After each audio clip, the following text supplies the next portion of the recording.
trying to hold my breath. Let it stay this way. Can't let this moment end. Take my hand. Will you share this with me? Siz kadrlarda ko'rgan qizaloq 11 yoshli Yasmina. Ehtimol uni Britain's Got Talent 2025 dagi ishtirokidan so'ng tanigandirsiz. A massive yes from me. Alicia. I'm saying yes. I'm saying yes. Yeah, if you've got it, you've got it. 4 yeses. Thank you. Ammo u bugungacha hamma aytsa arzigulik yo'lni bosib o'tgan. Qahramonimiz Italiyadagi Sanremo Junior 2025 g'olibi. Yasmina Uzdinova, Uzbekistan. Belarusdagi Slavyan bozori xalqaro san'at festivali g'olibi. Yasmine Husniddinovay, O'zbekiston.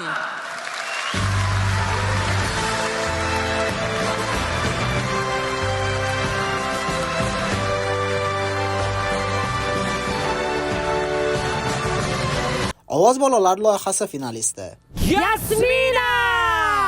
Yasmina Husnidinova. Yasmina Husnidinova. Yasmina Husnidinova. Yasminaning ovozi nafaqat mahalliy, balki xalqaro sahnalarni ham egallamoqda. Uning hikoyasi shunchaki yutuqlar ro'yxati emas, balki orzu qilgan va o'sha orzular sari qat'iyat bilan ketayotgan bir mit yulduzning yo'li. Toshkent shahridagi 1-sonli musiqa maktabidamiz. Bu yerda ulkan sahnalarni zabt etayotgan jajji iste'dod tarbiyalanmoqda. Uning ortida esa ota-ona mehri va ustozlar ishonchi yotibdi.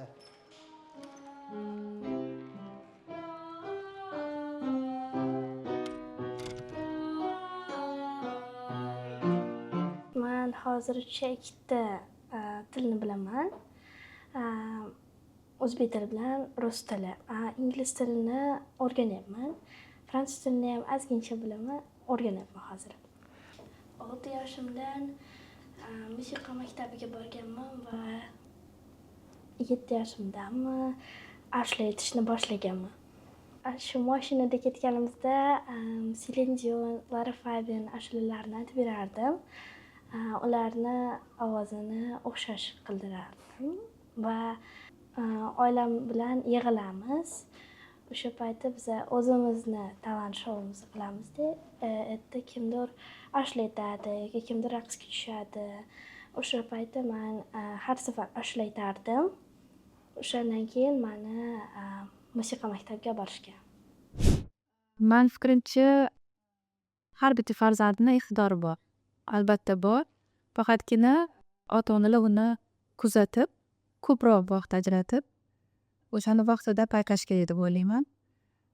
Chunki bolalar kichkinaligidan juda ko'p narsaga qiziqishi mumkin, lekin bir aniq to'xtamga kelishi bu ota-onaga bog'liq deb o'ylayman-da. Men bolalarim ham ikkita farzandim bor, aytganingizdek.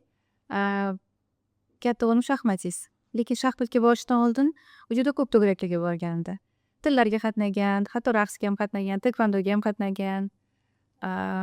IT yo'nalishi, mentalniy arifmetika hammasiga qatnagan, lekin shaxmatga borganda u juda boshqa qabul qilgan. Uni ko'zlari yonib turardi. U shunga yarasha ustozlari ham bizga aytishganki, bunda boshqacha qobiliyat bor, buni yo'naltirish kerak. Bizning oilamizda sportchilar ham yo'q, san'at sohada ham hech kim yo'q. Bizda yuristlar va iqtisodchilar oilasi. Lekin mana shunaqa qiziq holat, farzandlar bilan ko'proq shug'ullanib, qiziqib, mana bittasi sport yo'nalishida, bittasi san'at yo'nalishida. Hammasi shu kuzatuvlar orqasida. U ham akasiga o'xshab shaxmatga qiziqardi, shaxmatga qatnayardi ham. Lekin har doim men bilan ko'proq vaqtimni o'tardi-da. Doim ashula kiryo qilib yurardi. Kiryo qilganda ham yaxshi kiryo qilardi-da. Kim eshitsa aytardi, buni yo'naltirish kerak. Shunda biz uni musiqa maktabiga berdik va men o'ylayman bu hammasi Allohdan bo'lsa kerak deb o'ylayman. Birinchidan yaxshi maktabga keldi, yaxshi ustozga tushdi va o'zini tabiiy iqtidori va ustozini unga bo'lgan mehri ikkalasi uyg'unlashib shunaqa juda chiroyli natijaga erishyapti. Yasminani ilk bor 7 yoshda bizning maktabimizga kelganida ko'rganman va Yasminani aynan men sinfimga yo'naltirishgandan keyin birinchi marotaba o'sha dars jarayonini boshlaganimizda ovozni eshitganman. Iqtidori bittada bilingan, ovozi, tembr ovozi, chiroyligi, tabiatdan berilgan vibratasi bor edi va aynan shu jihatlarni ko'rib vokal yo'nalishdagi protsessimizni aynan shu 5 yil oldin boshlaganmiz. Vokal yo'nalishda har xil kichkina detallar bor. Aniq aytsam, nafas to'g'ri olish, aynan og'izni to'g'ri yo'naltirish, bu narsalar juda ham katta ahamiyatga ega va bu narsalarni o'rgatib kelganimda Yasmina bu informatsiyalarni juda ham tez qabul qiladigan ham qobiliyati bor deb aytaman. Va shu narsa hamma bitta joyga taqalgandan keyin protsessimiz tez rivojlanishni boshladi. Mani kumirlarim bu Celine Dion, Lara Fabian, Billie Eilish va Dimash Qudaybirgan. Estrada pop yo'nalishda aytish yoqadi va ozgincha akademik vokal.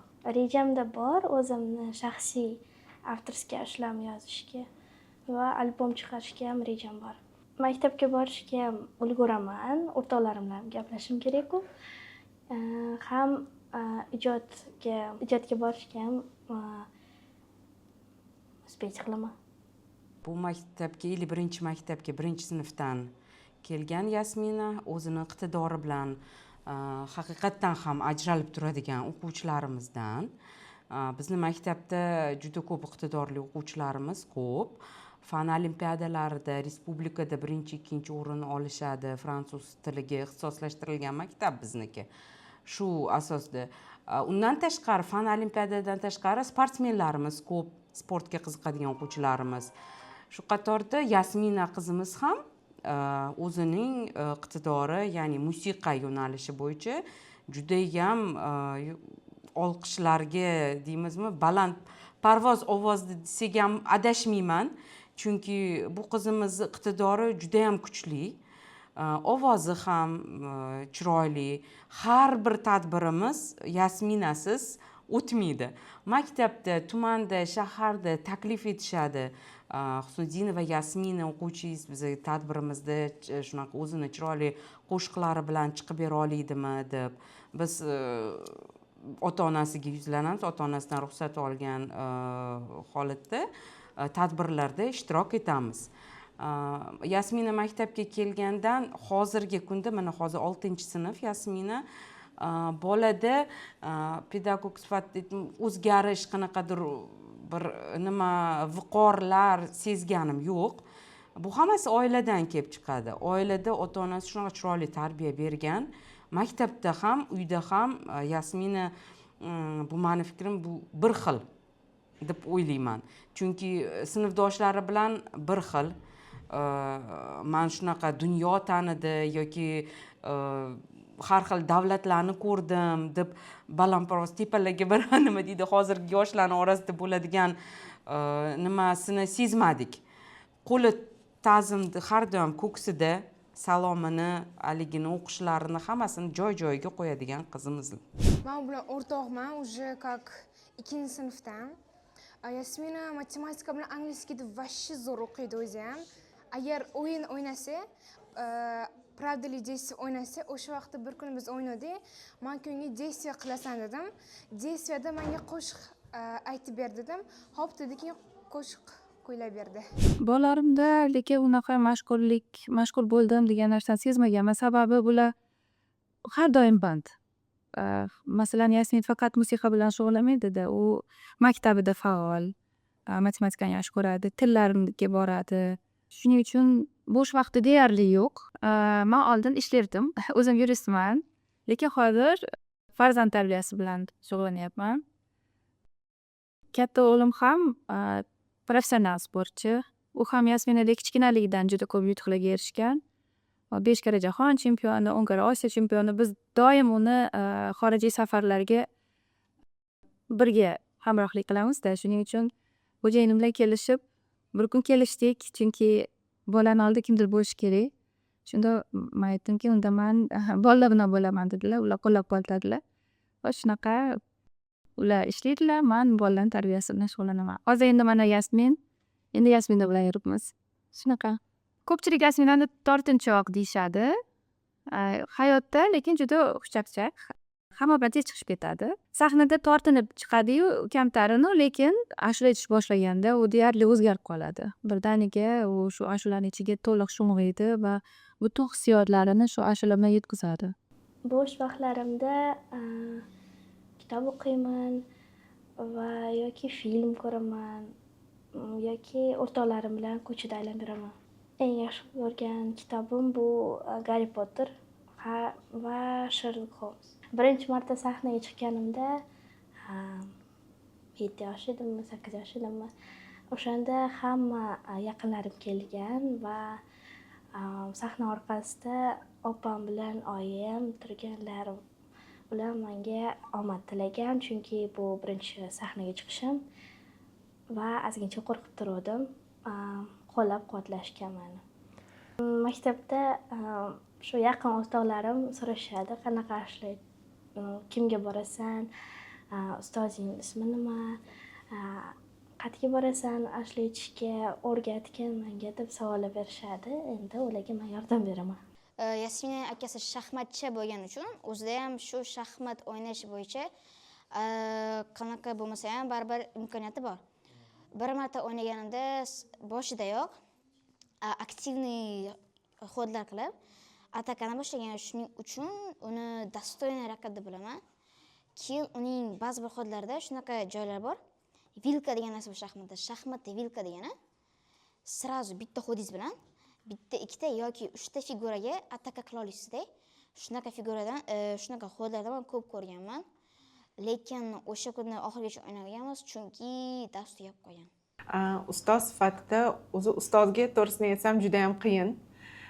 Chunki har bitta ishlangan qo'shiqdagi joylarimiz, har bitta plyus minuslarini bilaman va o'zim endi qo'shiq aytganimdan keyin hamma qo'shig'i jarayonini bilganimdan keyin juda ham hayajonim kuchli, chunki o'zimni ichimdan o'tgan narsa va har bitta tanlovda alohida qanaqadir katta hayajon bo'ladi. Chunki har bitta shu katta tanlovlarimiz meni ham tajribamda birinchi marta, Yasminani ham tajribasida birinchi marta va bu katta mas'uliyat. Va har bitta tanlovni yutganimizdan keyin bu juda ham katta baxt olib keladi.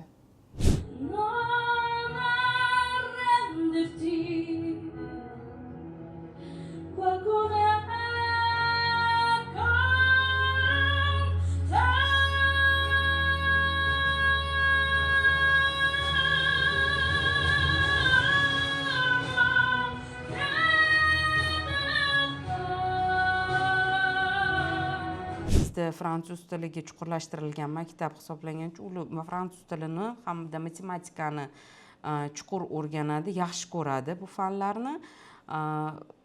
Chet tillari bilan birgalikda birinchi sonli musiqa maktabida ham musiqadan ta'lim oladi.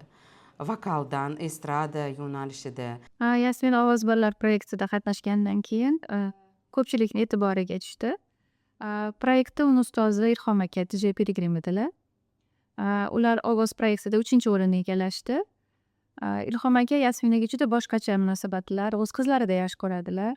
Har doim Yasminaga san dunyoning eng katta sahnalariga loyiqsan, san ovozing butun dunyo eshitishi kerak deb doim aytadilar. Keyin bir kun Yasmina aytdilar, Ilhom aka menga yozdilar, shu Written Got Talentni sulkasini, anketasini to'ldiringlar deb yuboribdilar. Yasminaga albatta to'ldiringlar. Bir urinib ko'rish kerak, kasting boshlanibdi, o'tkazib olmaylik deb ular taklif bergan ekanlar. Lekin ularga Londonda bizni o'zbek hamyurtimiz Zamira Artikova yuborgan ekanlar. Yasmina bilan anketani to'ldirdik. Akasi bilan to'ldirishdi. Biz kutmagandik ochig'i. Endi bir urinib ko'raylik. Ochig'i Ilhom akani oldida shuni qilmadik demaslik uchun qildik-da. Unaqamiz yo'q edi. O'tadi, o'tmaydi. Chunki bu juda katta proyekt. Yasmina kichkina deb o'ylagandik-da. Hali tayyorlanishimiz kerak deb o'ylagandik. Lekin 2-3 kundan keyin pochtaga javob keldi. Biz juda xursand bo'ldik o'tganimizdan. Ya'ni onlayn kastingdan o'tibdi. albatta. Undan keyin offline kastingga taklif qilishdi.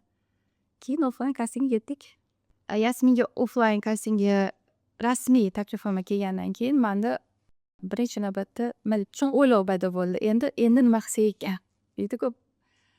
Va kastingga taklif bo'lgandan keyin menga birinchi hayolimga kelgan inson Jahongir Ahmedov bo'ldilar.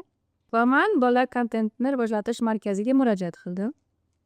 Shunaqa taklifnoma keldi deb. Ular juda tez aloqaga chiqishdi va tezda kelinglar, markaz qo'llab-quvvat deb aytishdi. Va biz markazga bordik. Shu bilan jarayon juda tez bo'lib ketdi. Ular aytdilarki, sizlar faqatgina shu tayyorlaninglar. Qolgan hammasi bizdan deyishdi va so'zlarda turishdi. Haqiqatan ham hamma sharoit qilib berishdi. Biz 2 marta onlayn kastingga borganmiz. Offline kastingga biz 2 marta bordik. Birinchi katta offline kasting bu London shahrida bo'ldi. Biz Londonga kelganimizda bizga lokatsiyasini berishdi-da, o'sha bo'ladigan joyni. Borsak, juda katta stadion ekanda. Odam to'la.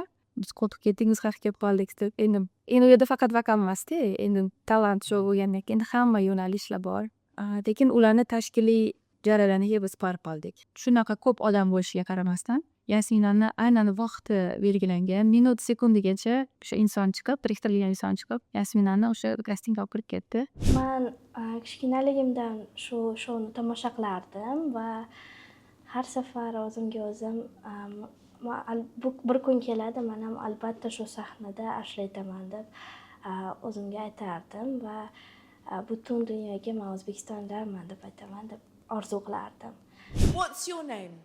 My name is Yasmina. I'm 11 years old and I'm from Uzbekistan. Oh, wow. O'shaning uchun bu sahnaga chiqish men uchun juda katta orzu edi va shu yulduzli hakamlarni yonida ishlatish men uchun katta yutuq edi. Yulduzli hakamlarni oldida chiqish qildi.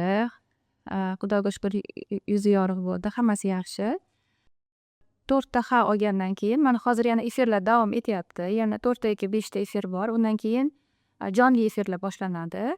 Yasmina ushbu shouda O'zbekistondan birinchi ishtirokchi.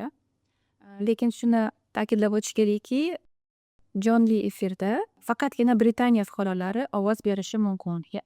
Lekin ular O'zbekistondan birinchi ishtirokchi bo'lganligi uchun Yasminani internetdagi kuzatuvlari qanaqa bo'ladi, uni muxlislar qanday qabul qilishadi, ular uchun bu juda ham muhim. Shuning uchun bizni hamyurtlardan iltimos qilardimki, Britain Got Talentning rasmiy YouTube sahifasida ushbu prosmotrlarni ko'paytirishga va kommentlar yozib, Yasminaning muxlislari ko'pligini bildirishsa, bu juda katta yordam beradi bizga. Eng esda qoladigan chiqishim bu mana hozirgi Britain Got Talentda chiqishim va ovoz bolalarda chiqishlarim va eng esimda qolgan bu Slansky bozorda chiqishlarim va birinchi sahnaga chiqqanim. Grammy oladigan sahnaga chiqmoqchiman. O'sha sahnada men o'zimni ashulalarimni aytmoqchiman. Eng katta orzum bu o'zbek san'atini yo'naltirish va odamlarni qalbini o'zimning ovozim bilan tuzatish.